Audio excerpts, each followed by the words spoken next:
Bem, galera, tudo bom com vocês? Professor Israel aqui para mais uma aula de biologia. Hoje nós vamos falar sobre uma parte do núcleo celular importante, em que a gente vai falar especificamente de cromossomos, das suas alterações, né, e, enfim, do cariótipo, o que que é isso, tá bom, gente? Então, vamos aí seguindo para o livro, para a gente observar esses cromossomos das células eucarióticas que estão prontos no momento da divisão celular, tá? Então vamos entender um pouco esse processo aí.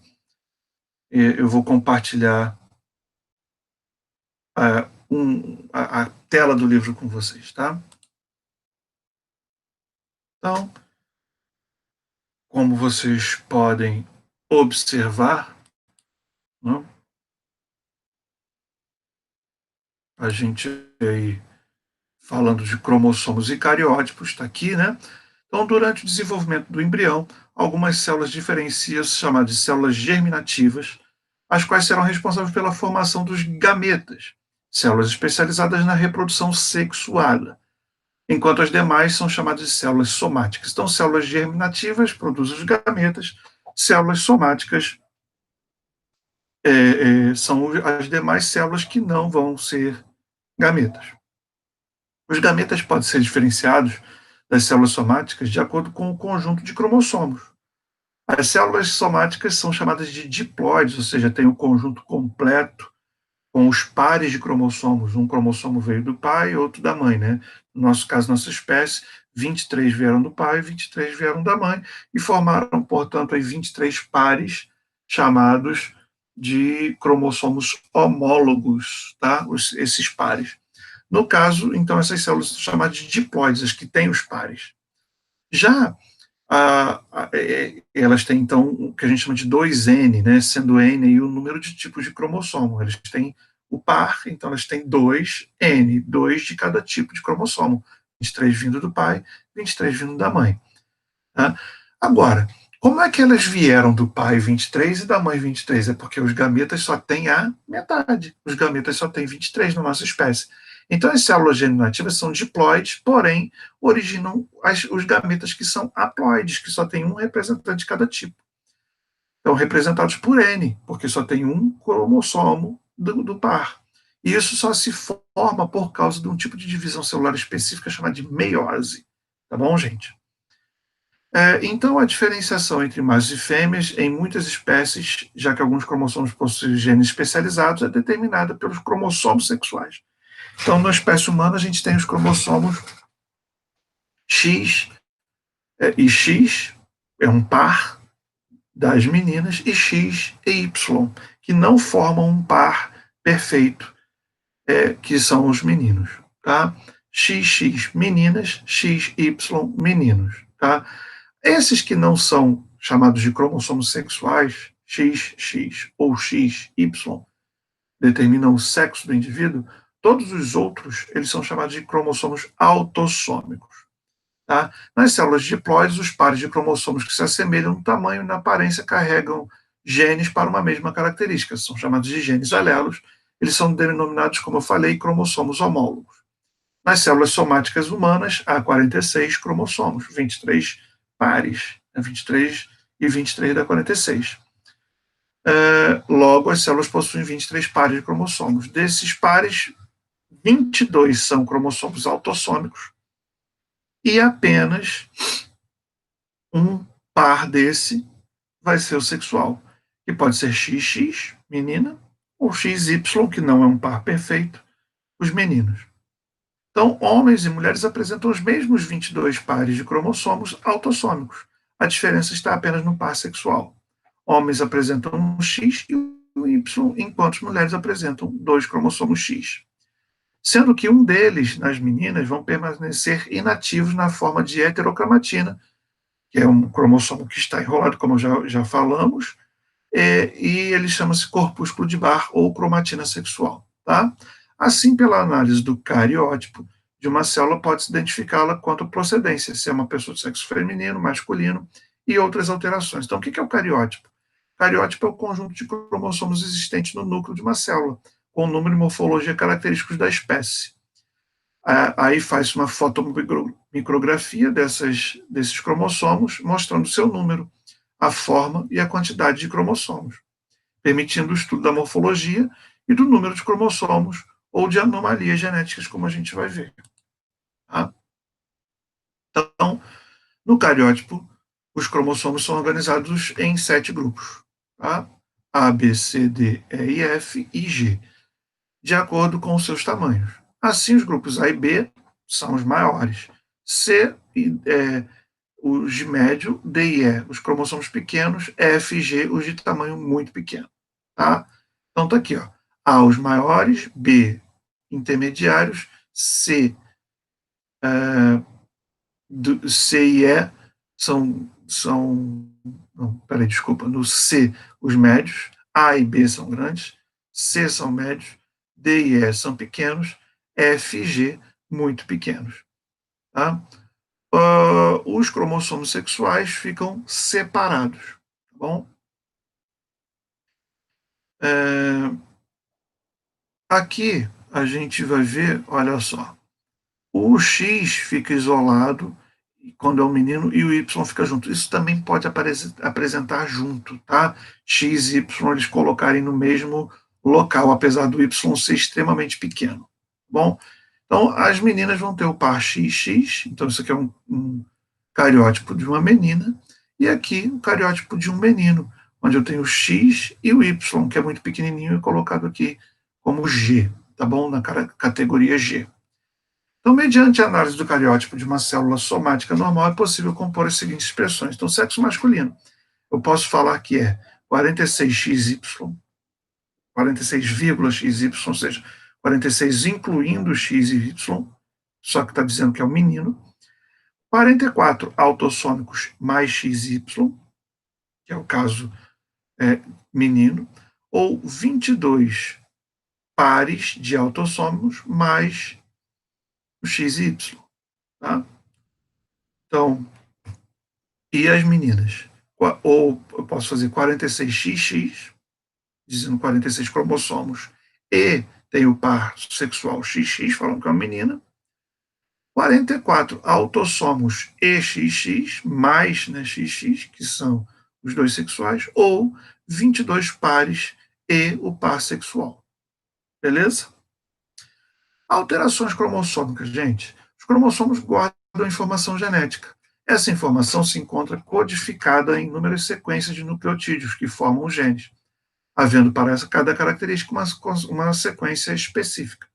Dessa forma, alterações na estrutura e no número de cromossomos podem produzir uma desorganização na expressão dos genes. Assim, pode-se classificar as alterações cromossômicas em estruturais e numéricas. As estruturais, a gente tem a deleção, ocorre uma perda de um pedaço, então, por exemplo, aqui está o cromossomo original, com os locos gênicos. Onde estão os genes? Tá? Essa letra aqui não tem a ver com cariótipo, não, tá? Aqui é um cromossomo e cada uma letra dessa aqui representa um gene, tá? Que estaria em pares se eu tivesse o par de genes aqui, o par homólogo, né? Se eu tivesse um par de homólogos, eu teria, então, esse aqui mais o par dele, e aí nos pares nós vamos ter os mesmos genes nas mesmas posições. A gente chama de locus gênico. Então, está aqui, ó, esse cromossomo teria esses 8 genes. É uma suposição apenas, tá? Genes A, B, C, D, E, F, G e H. Na deleção, olha lá, ele perdeu um pedacinho, perdendo o gene H. Tá? Nós temos a inversão, onde um pedaço do cromossomo fez uma inversão de 180 graus. Tá? Então, o que era ABCD passou a ACBD. Tá?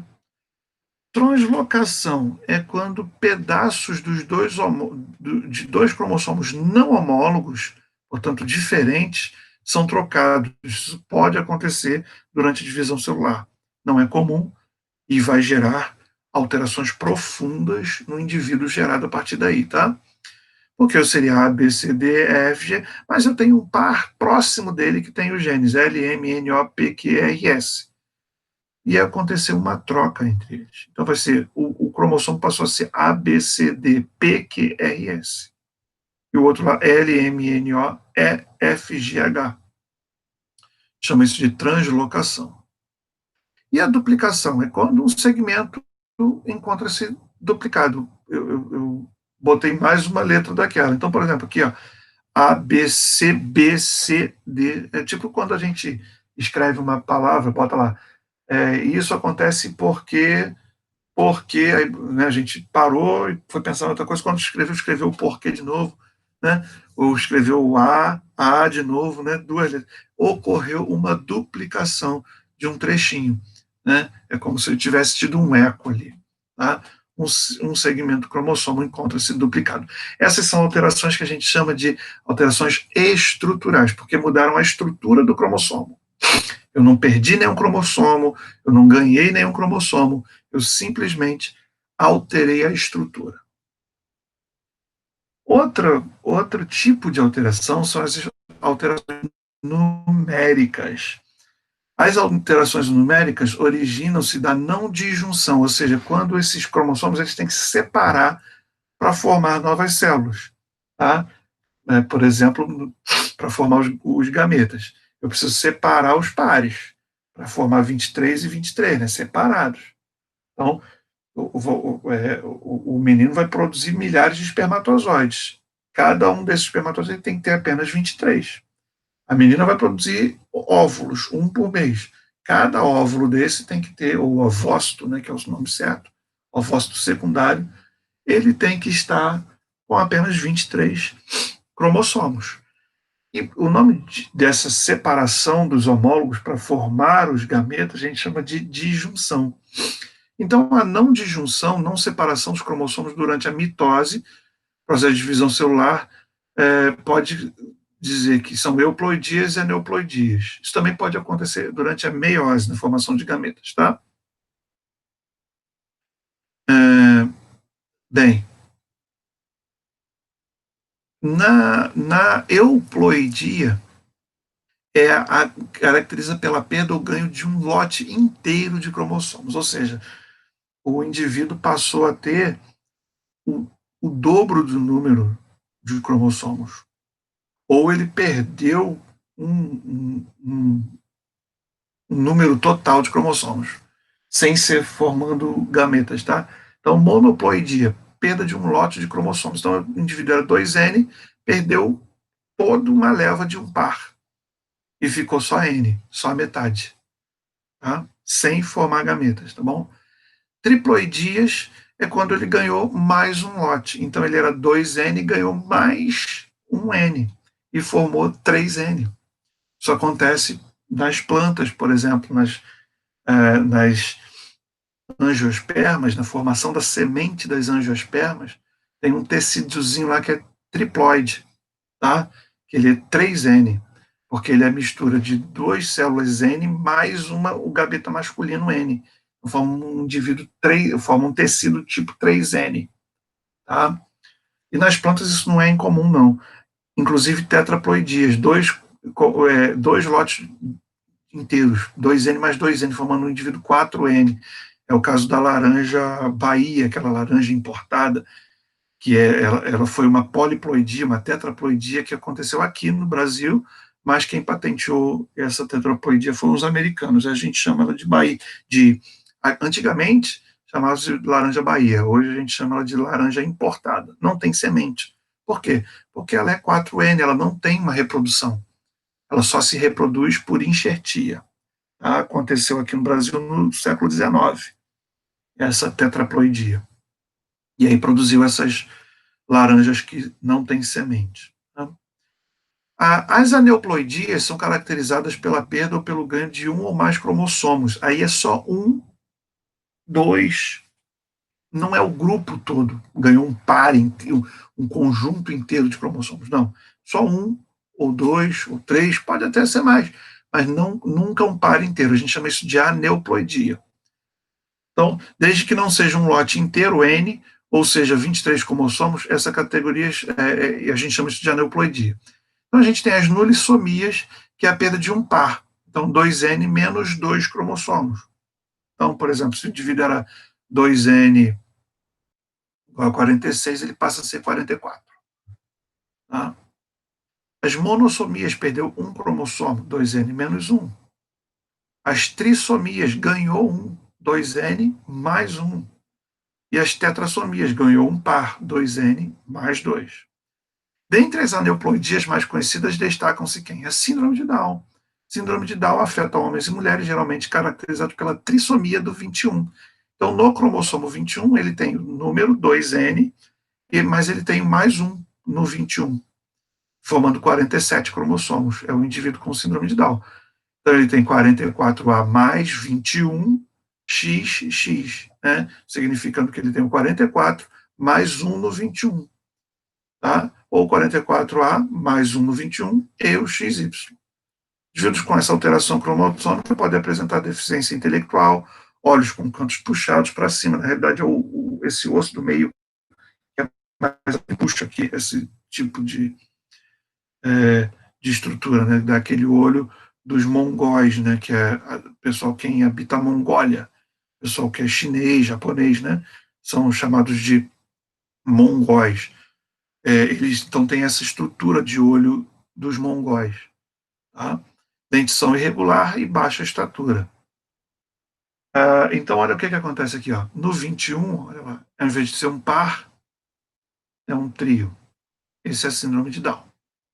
Nós temos a síndrome de Turner, que ocorre apenas na mulher, quando perde um X. É uma mulher que só tem um X. Então é 2N menos 1. Então essa pessoa tem 45X0, porque ela perdeu um. Tá? Então tem ovários não funcionais, baixa estatura e pescoço curto. Tá? É a síndrome de Turner. Tem várias dessas síndromes, tá bom, gente? E a terceira que eles vão apresentar é a síndrome de Klinefelter. Acontece apenas em homens, a presença de um X extra. Então, homens com essa síndrome apresentam 47 cromossomos, são X, X e Y. Eles são o homem que tem um corpúsculo de Barr ou uma cromatina sexual, que é uma característica das mulheres. Indivíduos com essa alteração possuem testículos pequenos, mamas maiores e ausência de espermatozoides. Tá?